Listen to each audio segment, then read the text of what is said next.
আসে।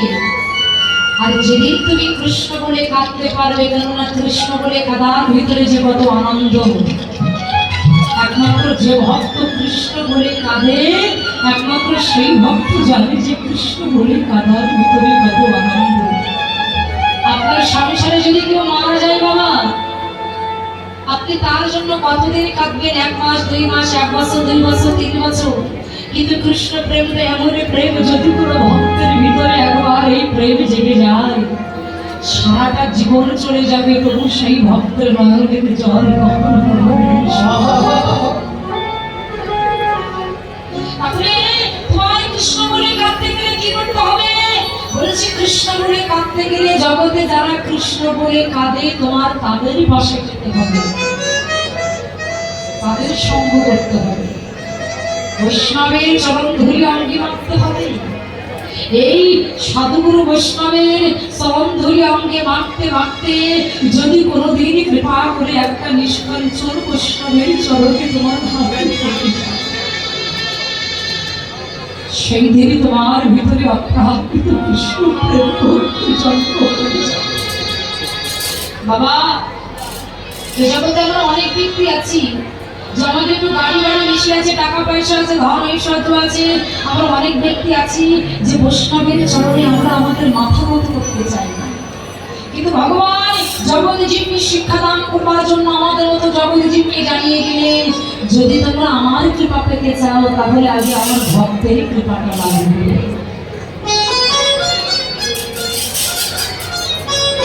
যদি তোমরা আমাকে পেতে চাও তাহলে আগে সাধুগুরু বৈষ্ণবের চরণ তলে তোমাদের এই মাথাটা তোমরা নত করে দিও।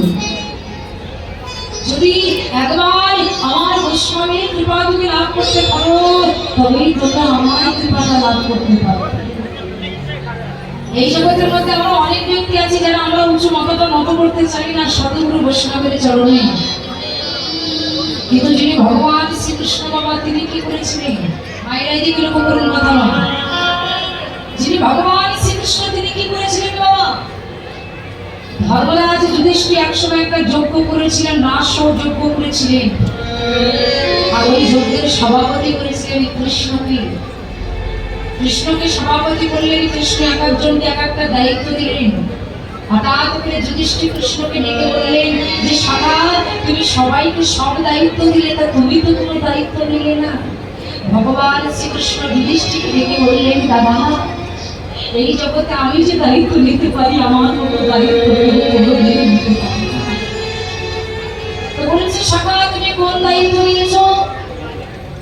তো বলছে আমি কোন দায়িত্ব নিয়েছি জানো? তোমার এই যজ্ঞের দ্বারে যে আমি দুটি নমন পেতে বসে থাকবো, আর এই যজ্ঞের দ্বার দিয়ে যত সাধু গুরু বৈষ্ণব আসবে, ওই বৈষ্ণবের চরণ ধরতে করার কাজটা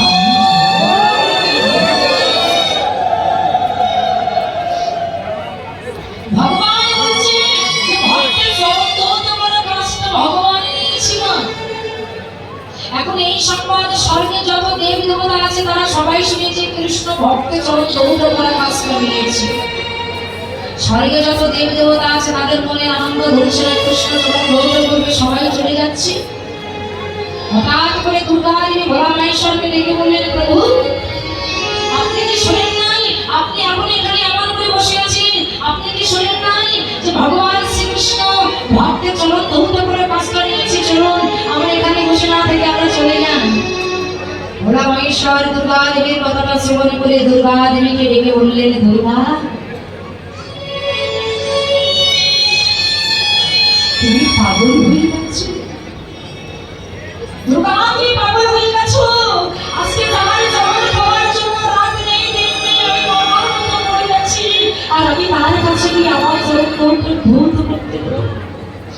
তুমি পাগল হয়ে গেছো? হইয়া বৈষ্ণবের চূড়ামণি হইলে সদাশিবী ভোলানাথ। বৈষ্ণবের চূড়ামণি যিনি হচ্ছে সদাশিব ভোলানাথ। দেখবেন বাবা, এ জগতে কত দেব দেবতা আছে যাদের পরনে রাজ পোশাক আছে, কিন্তু ভোলা মহেশ্বরের দিকে একটু লক্ষ্য করবেন, তার পরনে কিন্তু কোনো রাজ পোশাক নেই। কেন? তিনি জগৎকে জানিয়ে দিলেন, তোমার পরনে তুমি যখন দামি পোশাক পরবে তখন তোমার ভিতরে অহংকার আসবে, আর অহংকার ভক্তি তুমি কোনোদিন লাভ করতে পারবে না। দেখো, তিনি যদি কোথাও কোনো জায়গায় গেছে, তবে তিনি কখনো কোনোদিন কোনো উঁচু আসনে বসতেন না, উঁচু চেয়ারে বসতেন না, তিনি মাটিতে বসতেন। কেন? জগৎকে জানিয়ে দিলে তুমি যখন উঁচু আসনে বসবে তখন তোমার ভিতরে অহংকার আসবে, আর একবারে যদি তুমি মাটিতে বসতে পারো, কারণ এই মাটিতে কত কৃষ্ণ ভক্তের চরণ ধুলি পড়ে আছে। ওই ভক্তের চরণ ধুলি যদি তোমার অঙ্গে একবারে লেগে যায়, তাহলে দেখবে তোমার ভেতরে কৃষ্ণ বলে তোমার প্রাণ কাঁদছে। সদাশিব প্রণাম করে চিন্তা করলেন, ও মায়েরা, ভগবান ভোলা মহেশ্বর বলে চিন্তা করছে জন্য তোমাকে যেতে হবে। ভোলা মহেশ্বর মা কি করতে না সাই ভস্য গায়ে না কিন্তু বলে কাদের সাই ভস্য গায়ে মাকে জানো তো? যারা চুল্লু খেয়ে মরেছে, মদ খেয়ে মরেছে, তাদের সাই ভস্য নয়। যারা কৃষ্ণ কথা হরি কথা বলতে বলতে যারা প্রাণ ত্যাগ করেছে, সেই ভক্তের সাই ভস্য গায়ে মাকে। আর কেঁদে কেঁদে বলে, ভক্ত আমার ভিতরে একটু কৃষ্ণ প্রেম ভক্তি দাও।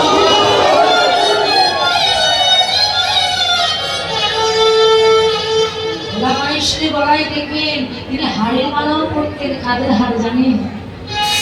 ওই যে যারা কৃষ্ণ ভক্তর কোন হাড় যদি পড়ে থাকতো, সেই হাড়ের মালা তৈরি করে তিনি গলায় পড়তেন, আর কেঁদে কেঁদে বলতেন, আমার ভিতরে একটু কৃষ্ণ প্রেম করতে পারে। এই দেখবেন আমাদের সনাতন ধর্মের মধ্যে অনেক মূর্খ ব্যক্তিরা আছে যারা বলে যে বাবা নাকি গাঁজা খায়। যিনি বৈষ্ণবী চূড়ামণি, যিনি ত্রিলোকের বৈষ্ণবী চূড়ামণি, সেই বাবা কি কোনোদিন গাঁজা খেতে পারে? বলছে কারা? বলে দেখবেন এই বলে চিন্তা করে আমাদের এই কলিযুগে অনেক ভোলা মহেশ্বর যুগে তারা গাঁজা পেলে যেটার জোরে ঘুরে থাকে। কিন্তু না, বাবা যদি গাঁজা খাবে তাহলে তো তিনি বৈষ্ণবের চূড়ামণি হতে পারবে না, তিনি বৈষ্ণব হতে পারবে না। এই কথা তো আমরা সবাই বলি। বাবা তো বিষ পান করেছিলেন, বিষ তার কণ্ঠে রেখেছিলেন কোন জগতে। যারা এমন কথা বলে তারা কি বিষ পান করলে তুমি দেখে কেমন করে? তিনি বিষ পান করেছিলেন, আর বিষ লেগে বলেছিল, বিষ তুমি যত পারবে আমার এই কণ্ঠে বসে কণ্ঠে যন্ত্রণা দেবে, আমার ভিতরে যেন নেব না। কেন?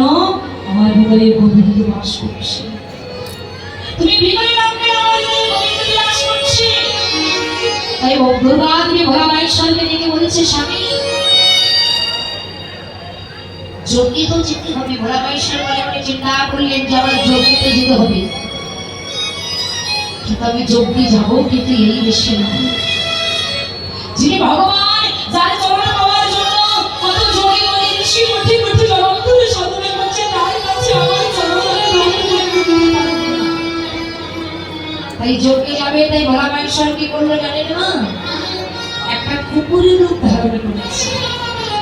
কুকুরের রূপ ধারণ করে তিনি যজ্ঞে প্রবেশ করলে দেখবেন, আপনি এই জগতে যদি কাউকে চরণ ধৌত করতে যান, আপনি যদি কারো চরণ ধৌত করেন তাহলে আপনাকে নিচু হতে হবে।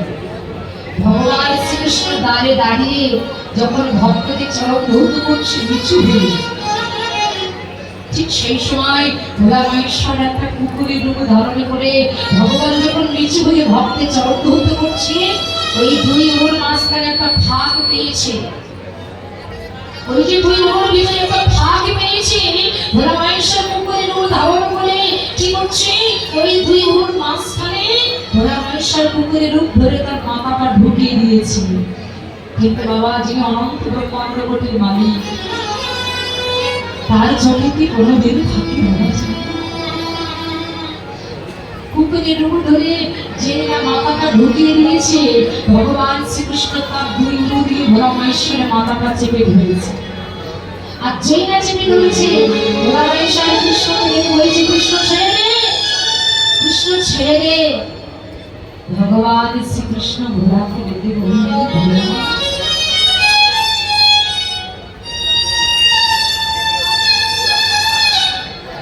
আমি তো ছেড়ে দেওয়ার জন্য তোমাকে বলেছি। এই জগতে কত ভক্ত আছে যারা আমার চরণ পাওয়ার জন্য কত সাধনা করে, কিন্তু এ জগতের লোক তো জানে না আমি ভগবান, আমারও তো মনে ইচ্ছা হয় আমার ভক্তের চরণ দুটি আমি একবার আমার হৃদয়ে কমল জড়িয়ে ধরি। তাই ভোলা, আমি তোমার চরণ ধরেছি ছাড়ার জন্য। এই জগতে কত ভক্তকে আমি নদীর জল দিয়ে চরণ ধুয়াইছি, যমুনার জল দিয়ে চরণ ধুয়াইছি, কিন্তু তোমার চরণ নদীর জল নয়, যমুনার জল নয়। আমি তো আশায় বসেছিলাম তুমি কখন আসবে। তাই তোমার চরণে আমি কি জল দিয়ে ধোয়াবো জানো? তোমার মতো বৈষ্ণবের চরণে নয়নের জল দিয়ে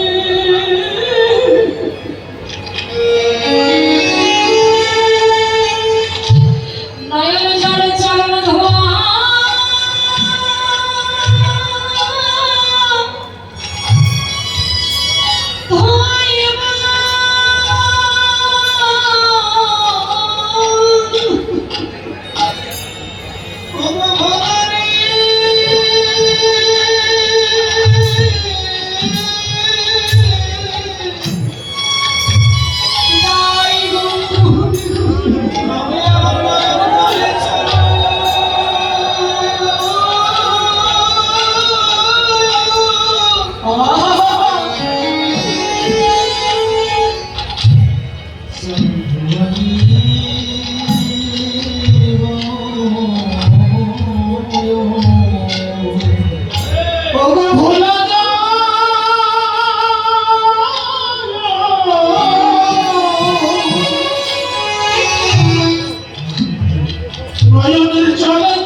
আমি ধোয়াই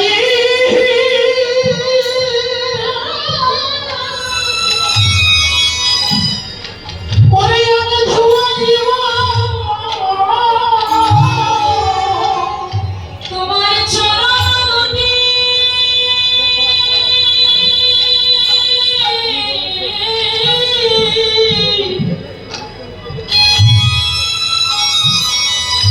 আমার হৃদয়ে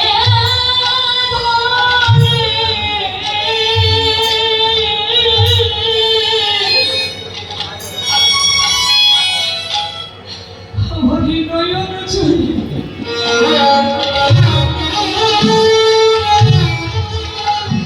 চরণ ধোয়া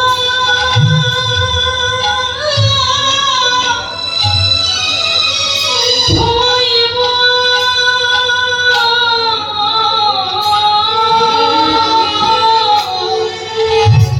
তোমার চরণ দুটি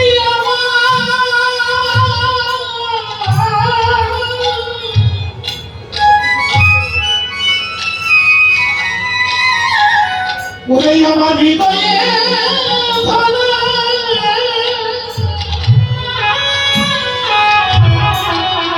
দুটি নয়ন জলে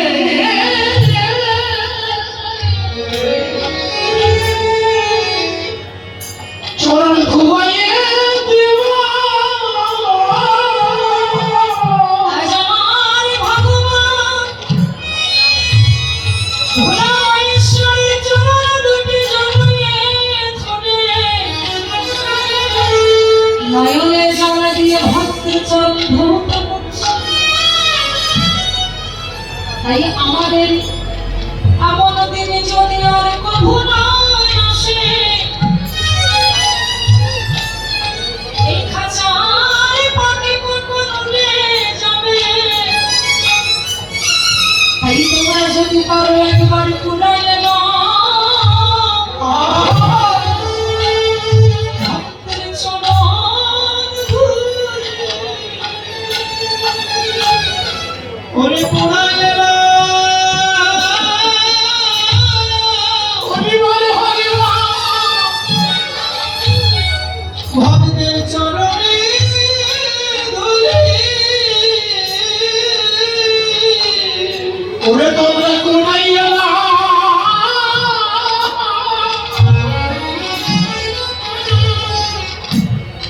ভগতের চরণে ধুলি ধুলি হবে তোমাদের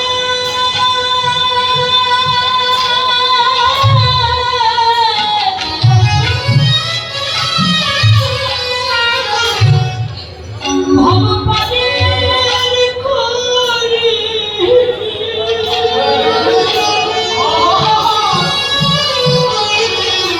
তোমরা কোনায় এলা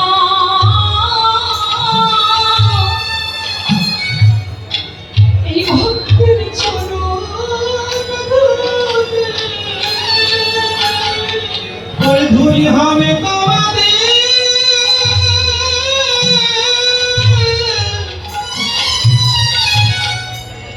ভগবানে করি একবার কুড়ায়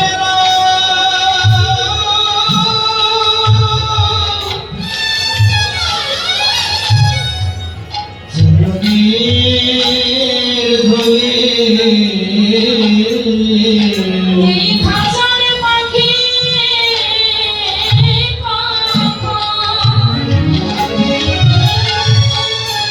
খাঁচা ছেড়ে উড়িয়ে যাবে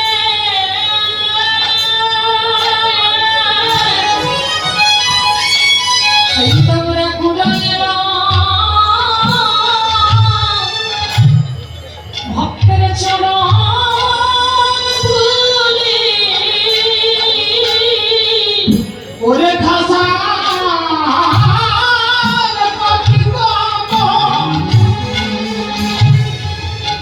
কখন উড়ে যাবে